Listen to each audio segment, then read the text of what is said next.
and welcome to South Asia Today, a show that provides you glimpses of South Asia. I'm your host, Shivangi Mishra. Let's begin with the headlines first. India's finance minister unveils pre-election budget, pledges reforms to spur growth. Tokyo Metropolitan Government promotes perovskite solar cell for cleaner energy. And Indian Defence Minister inaugurates several road infrastructure development projects in Jammu and Kashmir. Let's begin the show with India, where Finance Minister Nirmala Sitharaman presented the interim budget for the fiscal year 2024-25, outlining the government's economic priorities and inclusivity. The interim budget is being seen as an economic manifesto for Prime Minister Narendra Modi's government, giving cues to the market on its plans for fiscal consolidation, borrowings and future taxation policy. We have a report.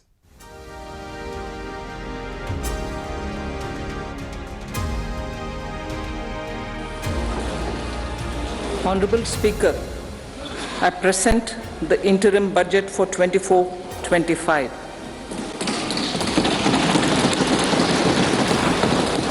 The Indian economy has witnessed profound transformation in the last 10 years.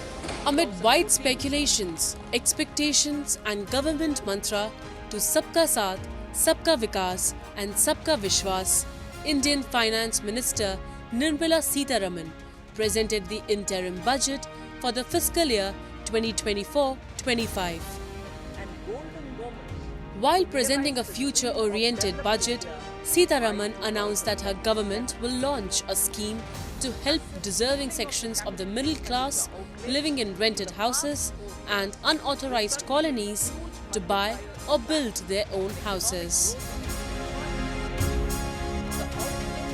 Garib Kalyan, Desh Ka Kalyan. We believe in empowering the poor. The earlier approach of tackling poverty through entitlements had resulted in very modest outcomes. When the poor became empowered partners in the development process, government's power to assist them also increases manifold. With the pursuit of Sabka Saath, in these 10 years, the government has assisted 25 crore people to get freedom from multi-dimensional poverty. During the interim budget speech, the finance minister said the country's economy will grow at an unprecedented rate over the next 5 years. Bharat एक out performer बाकी देशों से बहुत अच्छा करेगा। हमारा मानना है कि तकरीबन 6.5 से 7% के बीच में हमारा आकलन है विकास का, और अगले साल 25-25 में करीब 6.3, 6.3, 6.4 के। एक और महत्वपूर्ण चीज़ है वैश्विक स्तर पे कि इस साल 24-24 में तकरीबन 60 देशों में चुनाव है, तो उससे भी विकास की प्रक्रिया पे काफ़ी असर पड़ेगा, जैसे कि बहुत सारे उसके पहलू होते हैं, तो उसकी वजह से। लेकिन भारत में जो करंट अकाउंट की स्थिति है, हमारा मानना है इस साल इन करंट अकाउंट जीडीपी का 1% रहेगा, इन्फ्लेशन 5% या उससे कुछ नीचे रह सकता है, विकास 6.5% रहेगा। तो इन सब मानकों को देखते हुए हमारा ये मानना है कि भारत की स्थिति समतुल्य देशों से या वैश्विक स्तर पर भी देखें तो भारत काफ़ी मजबूत स्थिति में है।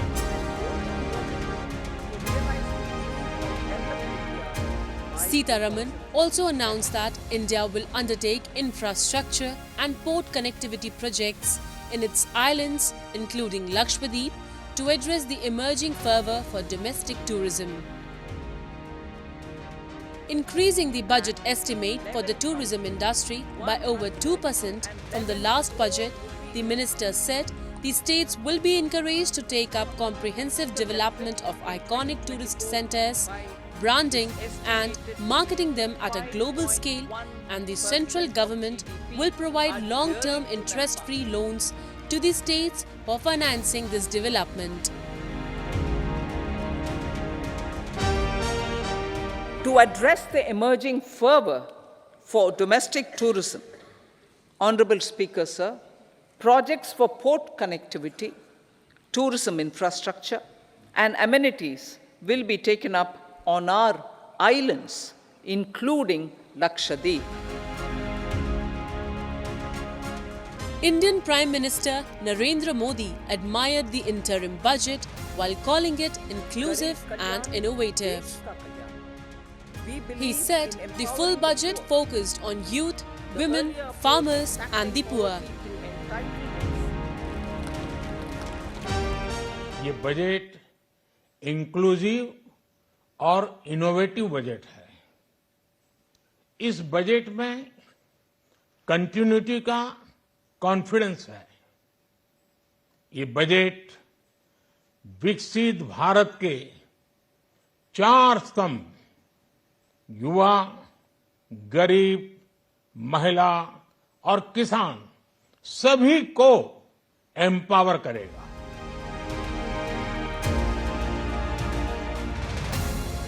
The general elections in India are around the corner. In election years, the country's interim budget enables the government to maintain obligatory spending until the new administration takes charge. If the ruling camp wins re-election, it can seek approval for a full budget.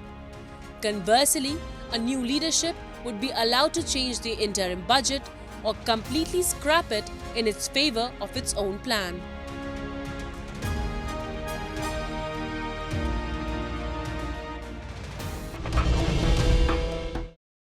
Moving on, the Tokyo Metropolitan Government is spearheading a groundbreaking initiative to promote perovskite solar cells. These advanced solar cells offer unparalleled efficiency, harnessing the power of sunlight to generate clean and sustainable energy.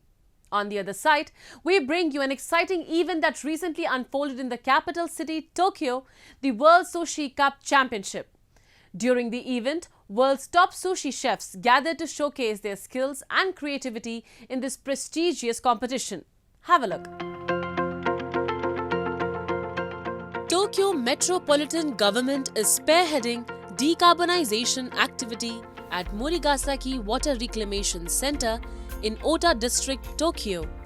The latest solar power generation perovskite solar cell set up as a demonstration experiment.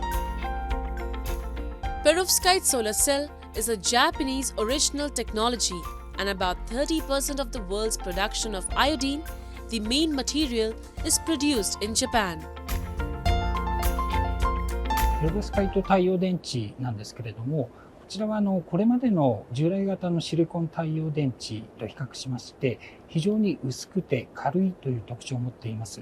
さらに加えてですね、曲げることもできるような電池になっておりまして、様々な場所へ設置ができるといった期待が持たれている次世代の太陽電池です。東京都は2030年までに再生可能エネルギーの利用割合を 50% 程度まで高めるということを目指しまして、様々な取り組みを行っております。多くの建物があるといった特色を生かして、この新しい技術、電池をですね、設置していくことができるだろうと。で、再生可能エネルギーのさらなる拡大につなげていけるといったところで非常に期待が大きいところでございます。Morigasaki Water Reclamation Center is the facility to purify sewage water to release it into the river or the sea in Tokyo. It is the biggest one out of the 13 facilities in Tokyo. Its operation needs a lot of electricity. To supply electricity and make progress in decarbonization, Morigasaki Center installed many solar panels. Assuming future possibilities, Tokyo Met accepts setting up a perovskite solar cell.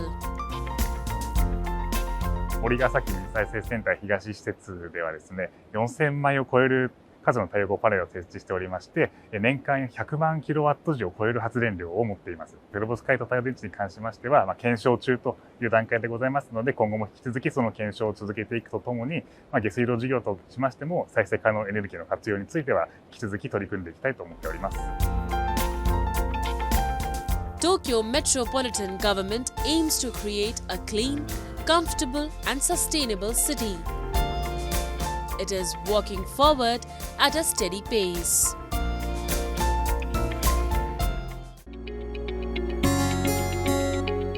Sushi is one of the most famous dish all over the world. At the beginning of the worldwide sushi boom, the treatment of raw fish was not necessarily perfect. To overcome this situation, Japanese sushi experts work all around the world to teach the correct treatment of raw fish, keeping traditional sushi cooking in check. A competition between international sushi chefs to inherit real sushi culture is called the World Sushi Cup. This year, 15 chefs from various regions and countries participated in the sushi competition. This competition was held to improve the skill of sushi chefs around the world and to promote sushi culture of Japan. Including sushi, Japanese food has become United Nations heritage. Through the charm of sushi food, we would like to reinforce our friendship with various countries. Because when eating good food, everybody is happy and friendly. This year, 15 finalists from 8 countries competed in the event. Judges marked points on each finalist's creative sushi. The World Sushi Cup evaluated normal sushi cooking while also decoratively created sushi for each finalist. Creative sushi reflects each finalist's image and the country's culture. In the long history of Sushi Cup, cacao tasting sushi was presented by a Belgian sushi chef. Sushi culture strengthens ties between Japan and Norway. Current sushi treats salmon. The spread of Japanese sushi culture accelerated the export of Norwegian salmon. A Norwegian person was nominated as one of the judges. Sushi is getting more and more popular, and especially among the young people. It's trendy, it's healthy, it's convenience, and the Japanese image to it is very important also in Norway. A Portuguese chef won the World Championship even this time. Tentar mostrar para os nossos senseis que conseguimos também não fazer como eles, mas aplicar as técnicas japonesas no nosso país e tentar aperfeiçoar, chegar a aproximar as técnicas deles. 寿司がですね、この世界において食全体のですね、衛生だったり、あと美味しいという効用を高めるものだというふうに確信しておりますので、皆様の今後の活躍さらに期待しております。The history of the World Sushi Cup proves how the real global sushi boom elevates sushi skill and creates a fusion of countries' meal cultures.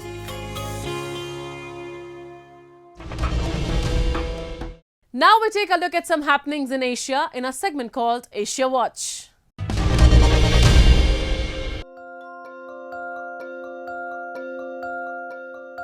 Iraq has embarked on planting 7,000 mangrove trees around the Grand Four port in oil-rich southern Basra province in a bid to reduce soil erosion and provide a better environment for marine life and migratory birds. The project aims at controlling rising temperatures, especially in the summer, due to desertification, as well as providing an attractive biological habitat.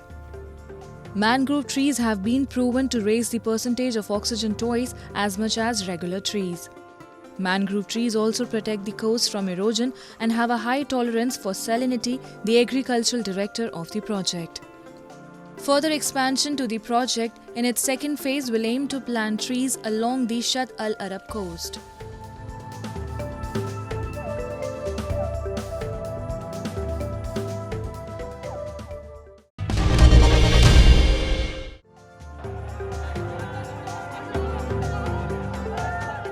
Colombo police fire tear gas and water cannons on protesters opposing the steep tax increase and economic crisis in Sri Lanka. An estimated 10,000 protesters joined the demonstration called by the main opposition United People's Power Party, also protesting against the high cost of living after the government declared bankruptcy in April 2022.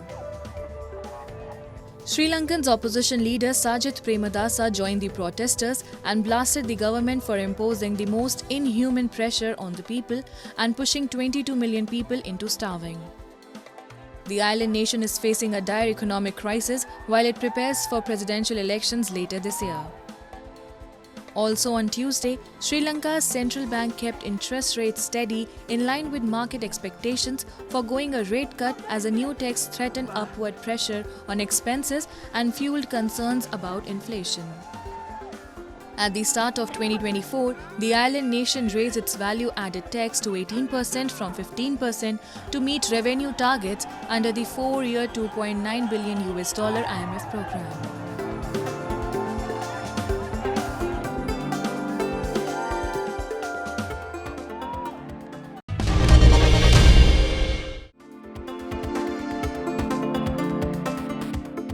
Tourists thronged Hilltown in India as a fresh spell of snow-covered parts of the Himalayan states in a pristine sheet of white this week after a long dry in the region.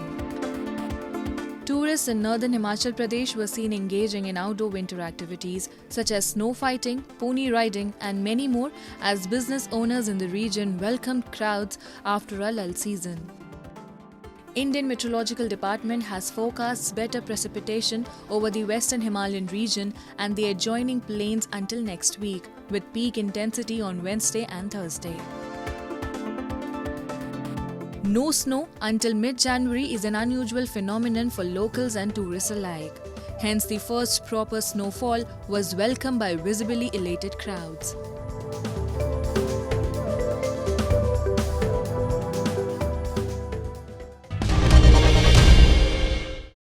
The residents in POK and Gilgit-Baltistan are simmering with anger against Pakistan and its puppet administrations. After 8 months of agitations against high wheat prices, load shedding and inflated electricity bills, the Residents, Traders Association and other social activists have reached a saturation point.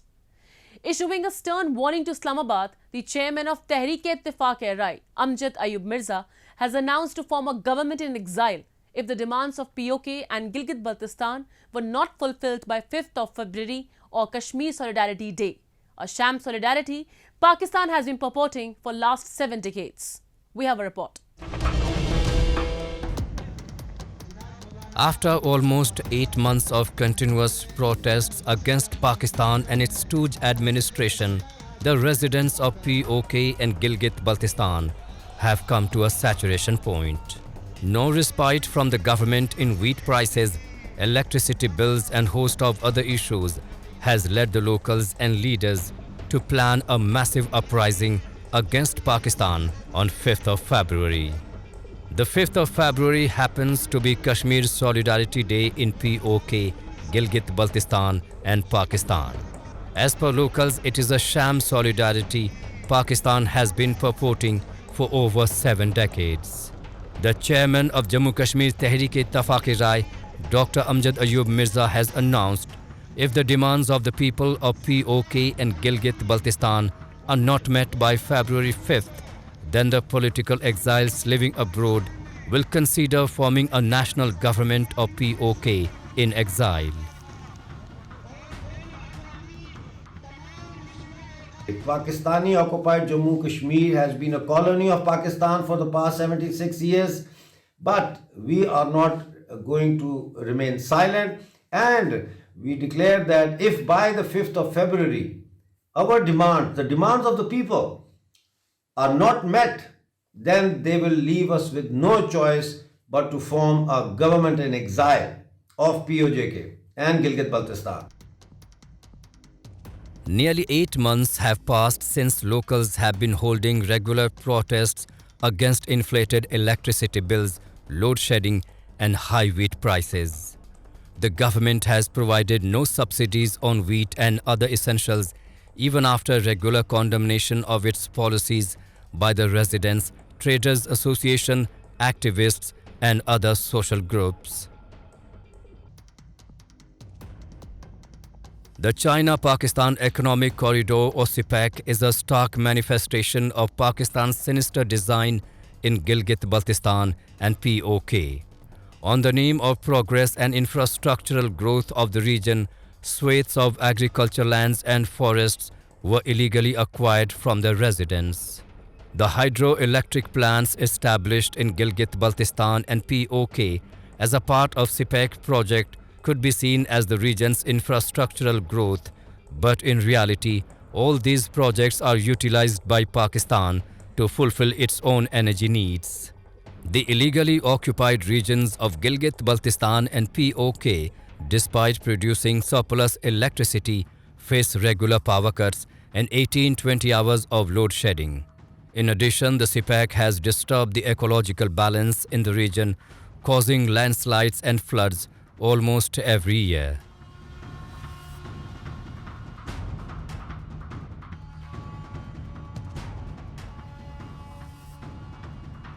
That we have got massive support in POJK and in Gilgit-Baltistan and in the diaspora for the formation of a government in exile.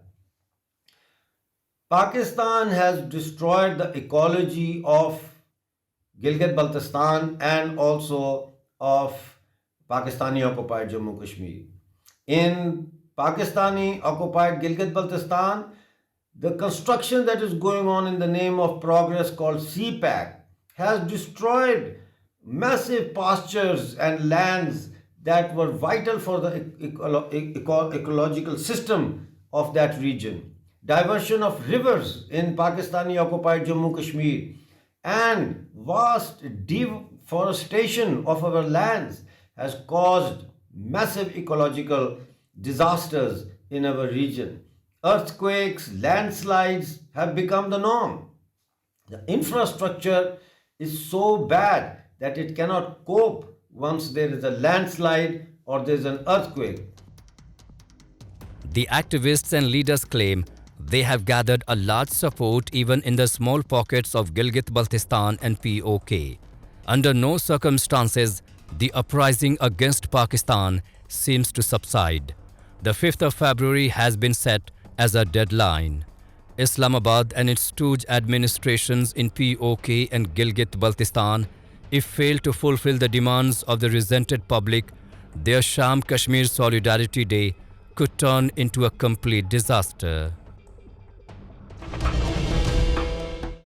Roads and highways are considered to be the lifelines of any region. In a bid to develop the road infrastructure and connect hamlets and towns in the Union Territory of Jammu and Kashmir, the Border Road Organization has recently completed 11 projects.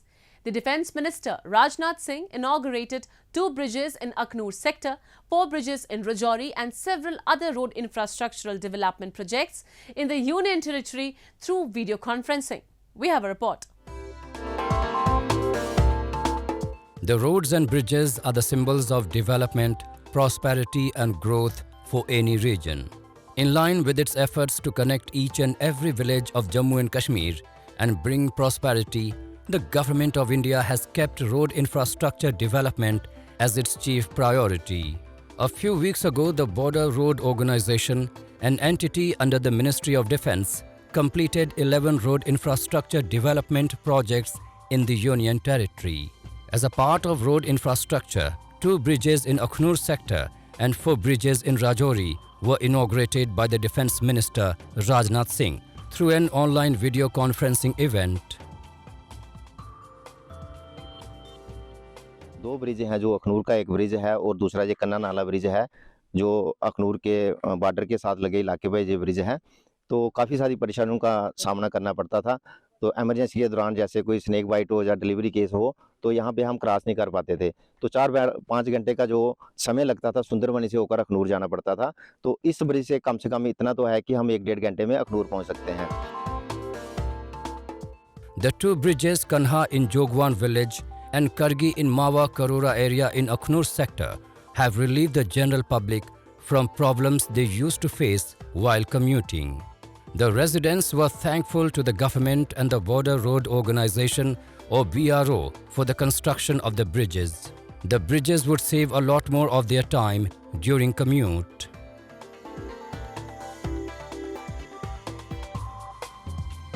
बहुत ही खुशी है जिसकी कोई हद ही नहीं, क्योंकि जब से ये सृष्टि चल रही है इसका इंतजार है। हम बहुत दूर पार के स्टेटों में देखते थे ऐसे ब्रिज, तो आज हम अपने जहां देख रहे हैं अपने गांव में, इसकी और क्या खुशी हो सकती है। गवर्नमेंट की को बहुत बहुत धन्यवाद करते हैं हम। The BRO has constructed 4 more bridges in Rajouri, which were also inaugurated by the Defence Minister during the event. 2 bridges on Rajouri-Kotranaka Budhal Road and 2 more bridges at Kalakote Metka and Moghla locations are now fully operational. The 4 bridges in hilly and far-flung areas of Rajouri are all set to boost the local economy of the region.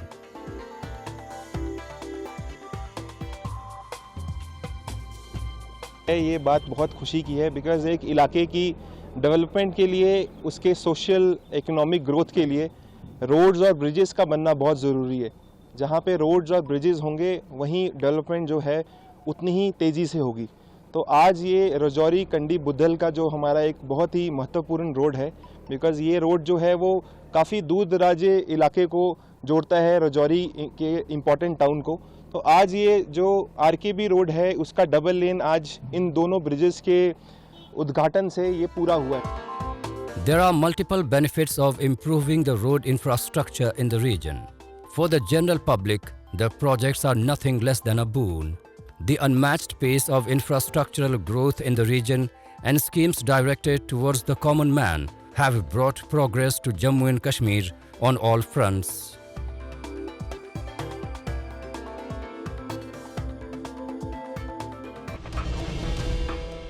It's time for me to wrap up today's episode. We'll be back next week at the same time. This is Shivangi Mishra signing off on behalf of the entire production team of South Asia Today.